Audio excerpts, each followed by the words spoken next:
When I was 21, I transferred to a college in California. I checked out a room for rent on CRAIGSLIST.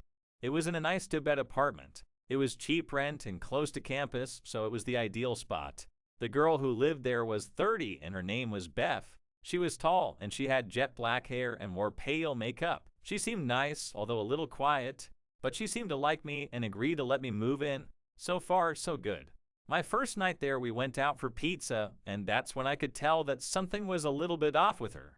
Throughout dinner, she kept telling me how much I look like John Mayer. I didn't know what to say, so I just shrugged it off with a, "Thanks." I look nothing like John Mayer, so it didn't make any sense to me. When we got back home, she asked if I had seen her room yet. I said no, and so she took me to see it. Her walls were covered in posters of John Mayer. She even had printed out photos of him all over a mirror. She owned all his movies. I didn't know what to make of it. It was creepy. She had been saying I look like him the whole night, and now it's obvious to me that she's obsessed with the guy. A few weeks passed, and I never really saw her that much. We didn't spend any time together, really. She would come home from work and practically run to her room. She would spend the whole night in there. She had this creepy high-pitched giggle, and I would hear her giggling through the walls all night. I wondered what the hell she could be doing. Occasionally she would come out and talk for like 2 minutes, and she would always be slurring her words. So I suspected she was drinking a lot. Sometimes she wouldn't say anything, and she would just stand in the hallway and watch me in the living room. I would turn and see her, be surprised, and say, "Hello, Beth," and then there would be this long, awkward pause, and she would give out her creepy, high-pitched giggle. It was uncomfortable being around her. She gave me the chills.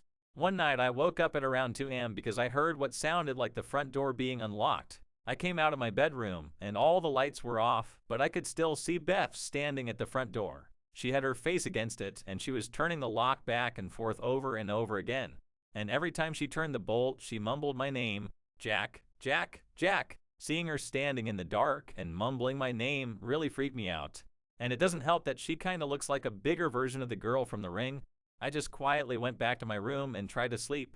One night I was watching Gladiator and she stumbled out of her room and turned on the living room light, forcing me to pause the movie, which was annoying. She then asked me if I wanted to hear about her ex-boyfriend. It was an uneasy topic, but I just said sure and then awkwardly sat back to listen to her. 10 minutes into her story and she was so riled up. She was screaming at the top of her lungs about their breakup. I was worried that the neighbors were going to call the cops, and she wasn't listening to me when I was asking her to lower the volume. Amidst all of her screaming, one thing she said freaked me out. She was in such a fit and yelled, "I'll slit his throat."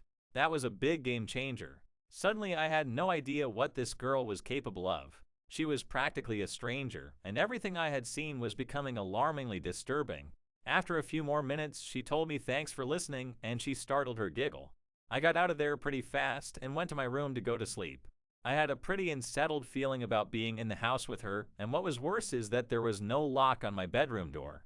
I pushed the edge of my dresser in front of it to act as a little barricade.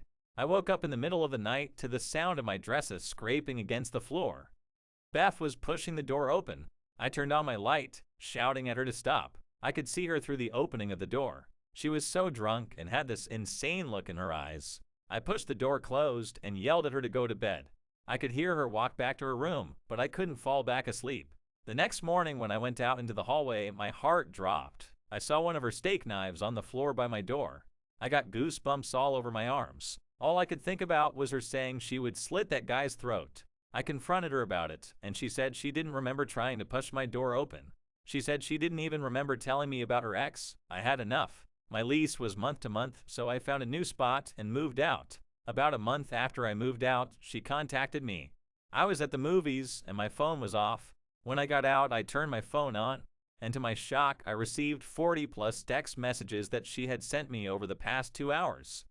They were all just insane texts that ranged from everything from "Hi, how are you?" to "I hate you." It was insane. I didn't respond, and I never heard from her again. I always wonder if I hadn't set my dresser in front of my door, would she have quietly come into my room and slit my throat? It freaks me out. Ryan Boucher was looking for a roommate to help share the rent, and John Williams was looking for a place to stay. It was a match no different from thousands of others that happen on Craigslist all the time, and for a while, it looked like it would work out. That is, until Williams began acting strangely. To sweeten the deal, Boucher had offered his new roommate the only bedroom in the apartment, hoping that the added privacy would convince him to stay. It was just what Williams was looking for because Williams had a secret. According to Boucher, Williams kept to himself a lot. Boucher could spend hours in the apartment thinking he was alone, only for Williams to suddenly walk out of his room with his head down, do whatever he had to do, and then disappear inside the dark bedroom again with only the soft click of the door's lock as a farewell. Boucher began to get worried. As the months passed, Williams began staying away from the apartment for extended periods of time, and during one of these absences after they'd been living together 10 months, Boucher had had enough.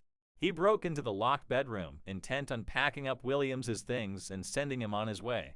On the bed, he found a large envelope, and what he saw inside made his blood run cold. It was filled with torn-up credit card offers that Boucher had received in the mail. Williams had been going through his trash and collecting pieces of it. Along with the shredded mail was a sheet of notebook paper with the names and addresses of Boucher's family members, including creepy personal details, like the date his parents had been married. On another sheet of paper was Boucher's credit card information and the passwords to many of the websites he used. It was like a bizarre file on Boucher's private life. Then Boucher found a diary, and at the end of one of the entries, he found a chilling sentence. "I'm only now just starting to get over being afraid every time someone looks at me twice in the street. Every time a cop looks at me, thinking they know."